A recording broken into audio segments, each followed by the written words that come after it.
Kelurahan Balaroa menjadi salah satu kawasan yang sangat parah terdampak oleh gempa. Bagaimana kondisi terkini di Balaroa, Palu, Sulawesi Tengah? Kita bergabung bersama dengan Wahyu Wiwoho langsung dari lokasi di sana. Wahyu, Anda berada di lokasi yang sama dengan kemarin tapi di titik yang berbeda. Apa yang Anda saksikan saat ini?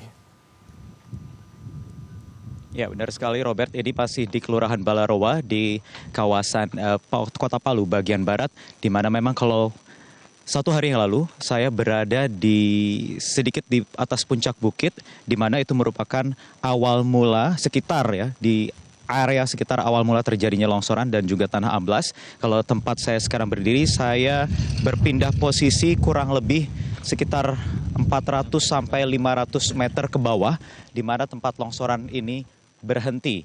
Ini mungkin bisa Anda saksikan juga Robert dan juga pemirsa, kondisinya tentu masih berantakan di hari keempat ini dan proses evakuasi masih terus dilakukan sejak pagi tadi oleh tim gabungan Basarnas yang juga diikuti oleh teman-teman dari TNI Polri, kemudian ada juga Tagana dan juga tim pemadam kebakaran yang datang dikirim atau diperbantukan dari Kota Palu dan juga kota sekitar. Kita lihat di sini begitu masif kerusakan yang ditimbulkan.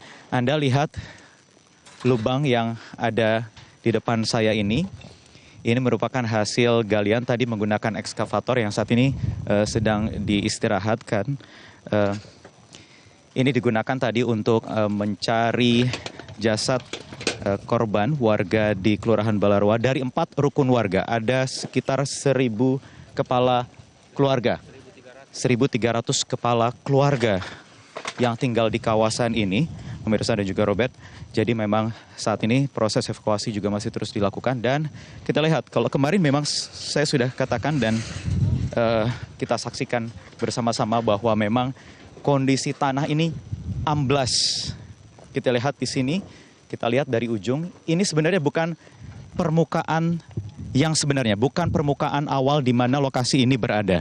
Ini sudah merupakan tumpukan longsoran, tumpukan tanah, tumpukan material bangunan, kemudian apapun yang terseret terbawa arus longsoran dari sekitar atas bukit.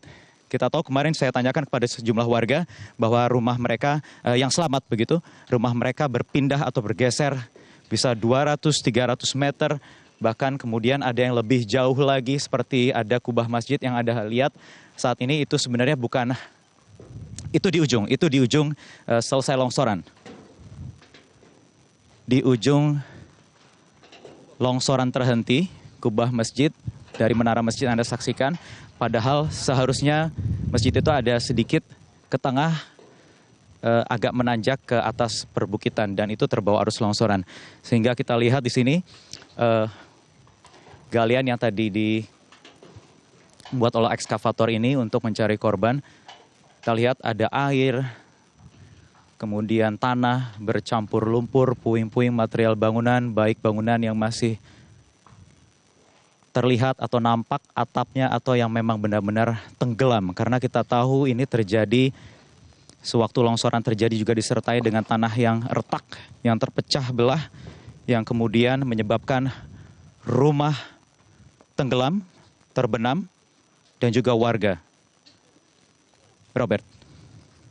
Ya, Wahyu, jelaskan mengenai cara evakuasi yang Anda saksikan sekarang. Mengapa kemudian di titik tersebut digali oleh tim Basarnas? Bagaimana caranya dari tim Basarnas untuk mengevakuasi para korban? Iya, kalau kemarin dan sejak beberapa hari terakhir ini memang tugas dari tim Basarnas tentu untuk menyelamatkan adanya kemungkinan warga yang masih bisa diselamatkan nyawanya. Tetapi ini sudah masuk 48 jam kedua lebih bahkan sehingga memang tim Basarnas, tim gabungan Basarnas ini juga sudah mulai bisa menggunakan ekskavator untuk mencari jasad-jasad yang masih bisa diambil di sini, dievakuasi kemudian untuk dimakamkan. Karena sekali menggunakan alat ekskavator ini tentu akan beresiko terhadap jika masih ada potensi nyawa-nyawa yang masih diselamatkan. Jadi memang ada beko atau ekskavator, tadi ada 2 unit yang tadi bisa kita saksikan namun sekarang sedang diistirahatkan sehingga tidak nampak di sekitar tempat saya melaporkan ini. Namun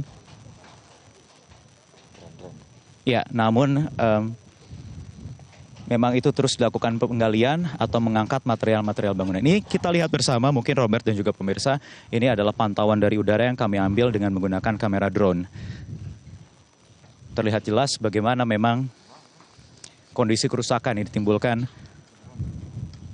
pasca gempa dengan magnitudo 7,4 skala Richter yang terjadi pada Jumat sore pekan lalu itu, Robert. Di sini cukup berbeda bentuknya dengan apa yang ada di tempat saya berdiri saat ini, di mana ini dipenuhi oleh material seng, kemudian juga tembok, reruntuhan puing bangunan dan juga lumpur.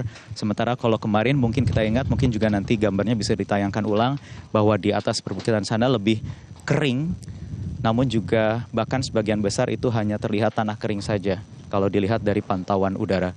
Dan juga pada siang hari ini sampai hari ini, sejumlah warga yang tinggal di sekitar juga masih mencoba terus mengambil barang-barang mereka yang masih bisa diselamatkan dari bekas runtuhan rumah mereka, atau ikut menantikan atau menunggu tim gabungan untuk mencari atau evakuasi keluarga mereka yang ada di sini. Saya ingin tanyakan, ada seorang warga yang sejak pagi tadi sudah hadir di sini dengan Pak Rifki. Ya, Pak Rifki, rumahnya kira-kira ada di posisi mana, Pak? Dekat menara masjid sana. Dekat menara masjid ya? Iya. Masih terlihat ada bangunan rumah? Bangunan rumah sama sekali sudah tidak bisa kita identifikasi lagi, tidak bisa kita tahu lagi. Jadi sudah pergi ke sana kemarin tadi ya, sudah mencari dan tidak ketemu tidak ya? Belum ketemu, cuma perkiraan saya karena rumahnya bergeser sekitar 100-an sampai 200 meter, jadi perkiraan saya di situ, karena kemarin ada tetangga yang diketemukan di situ mayatnya. Diperkirakan bergeser di situ karena ada tetangga dan ada bentuk bangunan ya, rumah lain ya? Beberapa gang di situ yang menyatu di situ, di daerah situ. Kemudian saat terjadi Pak Rifki di mana? Saat terjadi itu saya pulang kantor menuju ke lokasi sini Perumnas, mau pulang ke rumah gitu. Pas di perjalanan tiba-tiba gempa bumi. Gempa bumi saya lihat sudah pada. Jadi Bapak sudah hampir tiba di rumah? Sudah hampir tiba, sudah mau masuk di wilayah Perumnas ini. Kemudian saya lihat sudah seketika aja deh begitu. Jadi langsung saat itu Bapak tidak bisa menemukan keberadaan? Tidak bisa, karena longsor berikut langsung ada kebakaran juga. Pada hari itu juga kebakaran. Oke. Kemudian di rumah ada siapa aja? Di rumah ada bapak saya, ibu, istri,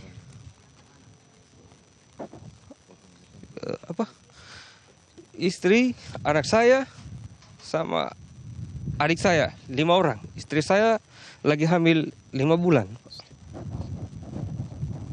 Gitu. Mohon pemerintah, Pak, perhatikan kita semua ini masyarakat, Pak.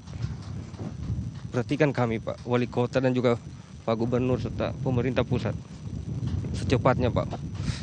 Mayat-mayat keluarga saya masih ada tertimbun di sana, Pak. Belum ada yang ditemukan ya? Belum ada ditemukan. Untuk anak? Anak 1 orang aja selamat, yang umur 10 tahun. Berusaha dia menyelamatkan diri, dia lari dari timbunan, tertimpa reruntuhan. Saya nggak tahu lagi bagaimana caranya dia bisa sampai lolos. Siapa yang menemukan saat itu? Yang menemukan tetangga. Dia lari bersama tetangga, kemudian saya masuk di lorong bagian sana, sebelah sana, gang sebelah sana. Saya teriak-teriak, Finan, Finan, Finan. Dia dengar suara saya, sudah saya ketemu. Kondisinya sekarang? Kondisinya kakinya masih cedera, Pak, masih luka kaki, tangan, luka-luka semua. Jadi Pak Rifki, yang waktu itu bisa Anda saksikan, apa yang terjadi Pak? Kalau kemarin saya itu sempat berbicara dengan sejumlah warga dari masih di Perumnas, tapi yang bagian atas seperti melihat gelombang air begitu Pak. Iya.